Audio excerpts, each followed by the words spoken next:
Fala galera, tudo bem? Professor Matheus Rosoler trabalhando aqui com você, mais uma legislação estadual, mais uma legislação institucional, mais! Sim, mais. Cara, hoje a gente vai trabalhar a parte ali de afastamentos, a parte de licenças, por exemplo. É uma parte ali que é bem interessante e hoje eu não vou dar muito mistério, a única coisa que eu tenho que lembrar para você é o compromisso que você tem comigo e o compromisso que você tem contigo, com a tua família e com o mundo, que é ler a legislação seca depois que essa aula acabar, depois que essa aula se encerrar, que não basta só o material ser a coisa mais linda do mundo, o professor ser a coisa mais feia do mundo, se você não dá o gás aí na tua preparação. Entendido? Cara, vamos ali comigo para a tela, sem muitos mistérios. Aqui o artigo 128. Será considerado de efetivo exercício o afastamento do servidor. Quando? No caso de férias. Quando o rapazinha casar, 8 dias. Luto por falecimento do cônjuge, filho, pai, mãe, irmão, também 8 dias. Em trânsito, ali quando você tá sendo... Nossa, agora me deu uma trava-língua. Quando você está lá trabalhando em Curitiba e você está em trânsito aqui para começar a trabalhar em Cascavel, por exemplo, convocação para serviço militar acontece, Matheus? Cara, eu só conheci isso aqui na teoria, nunca vi. Também para júri e outros serviços obrigatórios por lei, também pode ser.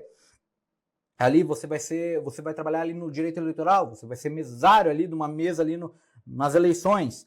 Exercício de função de governo ou administração em qualquer parte do território estadual, por nomeação do chefe do Poder Executivo. Grave isso aí.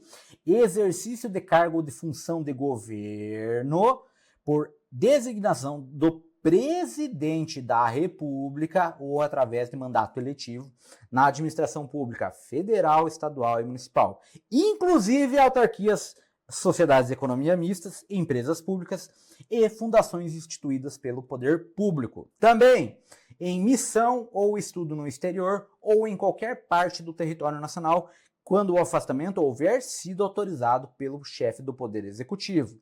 Exercício de mandato legislativo da União, dos estados e dos municípios. Licença para tratamento de saúde.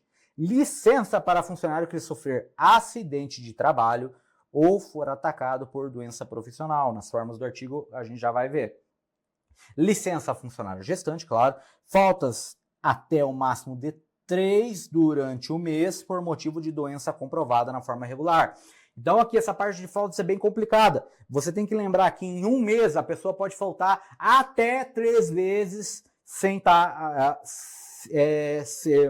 desde que ela tenha uma doença comprovada. A partir da quarta, aí você tem que ver se você vai para a parte da previdência. Você vai ser verificado se é um caso de afastamento temporário, se é um caso de afastamento integral, em que você talvez até seja aposentado, dependendo da doença que você for acamado. Licença para o trato de interesses particulares, desde que as licenças não ultrapassem a 90 dias durante o quinquênio. O que é quinquênio, Matheus? 5 anos. 5 anos. Licença por motivo de doença em pessoa da família, cônjuge, filhos, pai, mãe, irmão, até 90 dias por 5 anos. Licença compulsória, faltas não justificadas, não excedentes a 60 dias durante um quinquênio. Se você passar, aí você vai estar dentro de outra coisa. Não é questão de afastamento, não é questão de licenciado. Se você passar, exceder 60 dias de faltas não justificadas, aí o bagulho é um pouco mais complicado. Mas a gente vai falar em outro momento. Licença concedida com base na Lei Estadual de Inovação, quando fundamentada no interesse público da instituição de origem e do Estado, limitada ao prazo de 3 anos, podendo ser prorrogadas mais uma vez. Nunca vi acontecer, mas fica aí a teoria para ti. Para os efeitos desta lei, entende-se por acidente no trabalho o evento que cause dano físico ou mental ao funcionário por efeito ou não da ocasião do serviço. Equipara-se ao acidente de trabalho quando não provocada a agressão sofrida pelo funcionário no serviço ou em razão dele. Então, vamos pegar esses 2 exemplos aqui. E eles vão conflitar bastante. O exemplo clássico é um funcionário público chamado policial. você lá, policial civil, ou você lá da polícia científica, você tá lá numa investigação e, cara, pode acontecer, é um cargo de risco, você tá pondo sua vida em risco. Polícia científica nem tanto. Pode acontecer? Pode, mas são muito raros os casos. Vamos pegar a polícia científica, que é um pouco menos drástico. Então tá lá, morreu uma pessoa, e você, como policial científico, lá como perito da Polícia Científica do Estado do Paraná, para usar a nomenclatura correta, você vai lá na cena de crime e você vê o corpo, você tem sangue para tudo que é lado, foi um atropelamento, foi a coisa mais horrível do mundo, e aí você tem que fazer a coleta de DNA, coleta de sangue, às vezes tem que ver se o sangue lá de quem atropelou não contém álcool. E aí, numa dessas coletas de sangue, você tá com a sua luva lá e ela rasga. Ela rasga e o teu dedo, ainda você é muito sortudo, o teu dedo tá cortado. Você pega e mexe um dedo assim, ó, coloca o dedo aqui e você coloca o dedo dentro de um caco de vidro com sangue e aí você é contaminado dentro de uma cena de crime. E aí você vai você vai ter a sorte do mundo, porque sou eu que estou contando a história, em que a pessoa que foi atropelada, ela era portadora de HIV, portadora de todas as doenças ruins possíveis no mundo. Cara, você vai ser afastado? Muito provavelmente que sim, em decorrência. Mas foi você que provocou isso? Não, cara, foi uma cagada.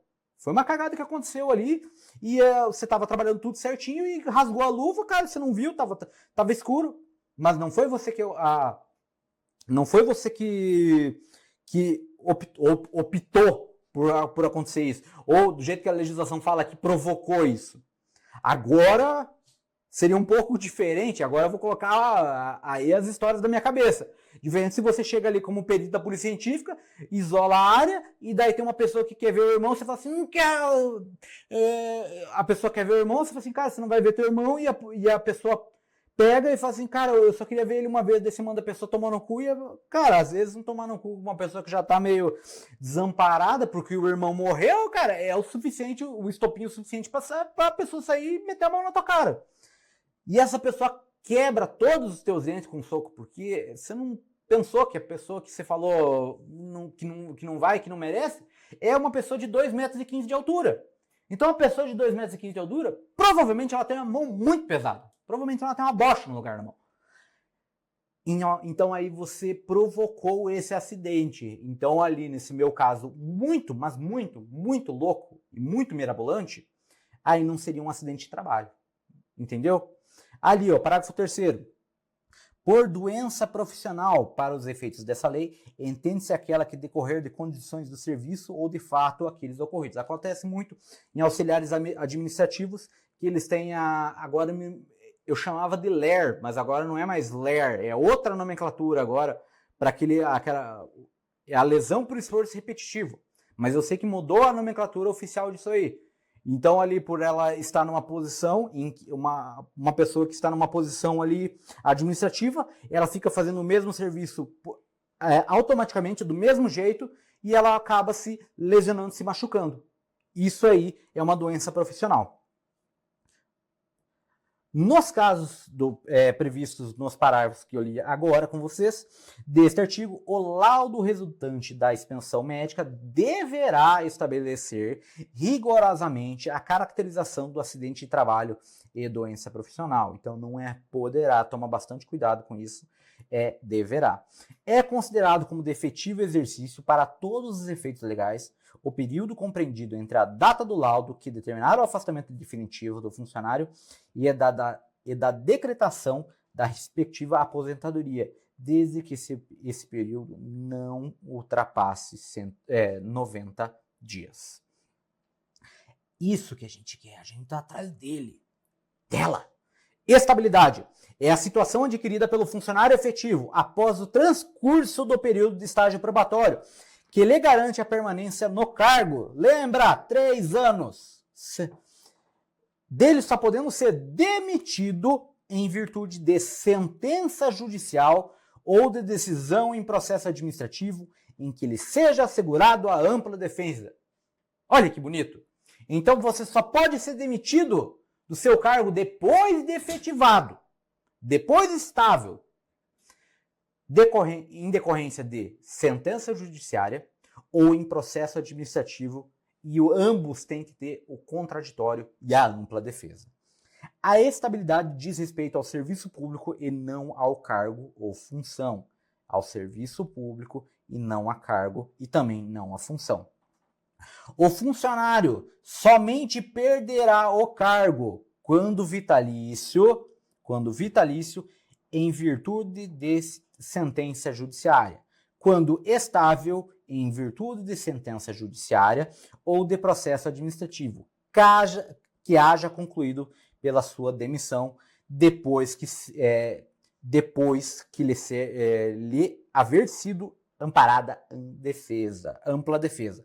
E daí, em estágio probatório, quando nele não for confirmado em decorrência do processo que tratam os parágrafos 3º do artigo 43, que é aqueles requisitos lá, por exemplo, da eficiência ou disciplina. Nossa senhora, mas isso aqui tá escrito... Meu Deus, peraí. Eficiência e disciplina. Então, supondo que você não cumpriu algum desses requisitos, acontecerá o quê? Um inquérito administrativo que pode ou não ali, e você vai perder o seu cargo público. Quando a pessoa for vitalícia, apenas e somente por sentença judiciária. Quando estável, por sentença judiciária e por processo administrativo em que foi configurada ali a necessidade de demissão. E quando for por estágio probatório, ali inquérito administrativo. Entendido? Olha aí, ó, que benção. Vamos lá. O funcionário será aposentado por invalidez a pedido depois de quando? 35 anos de serviço. Ou compulsoriamente quando completar 70 anos de idade. No caso do inciso 2, que é a pedido, o prazo é reduzido de 30 anos para servidores mulheres. Disponibilidade é o afastamento do funcionário efetivo em virtude da extinção do cargo público ou da declaração de sua desnecessidade. Vamos de novo lá para a Polícia Civil. Você tem um cargo lá, salvo engano, agente de operações policiais, alguma coisa nesse sentido. Esse cargo, ele não existe mais a necessidade dele. Então, todo mundo que está dentro desse cargo está disponível para a administração pública. Então, esse pessoal que é da agente, por exemplo, da agente de operações policiais, eu não vou me lembrar o nome agora bem certinho, eles estão em disponibilidade. Pode ser que haja o aproveitamento dessas pessoas para o cargo de agente de polícia judiciária, por exemplo, ou papiloscopista policial, por exemplo. Entendido? É isso que é a pessoa que está à disponibilidade. Tranquilo? Viu? Essa aula aqui foi mais legalzinha, né? Me conta então. Faz o seguinte, se você tiver qualquer dúvida sobre esse conteúdo, você vai lá no meu Instagram, você vai lá me dar um grito. Beleza? Mas o que eu peço para você é que você leia a legislação seca antes de você dormir. É uma coisa muito boa e é um negócio que vai deixar você pelo menos uns 15 passos à frente do seu competidor, do seu oponente, lá no concurso público. Beleza? Um forte abraço e até depois.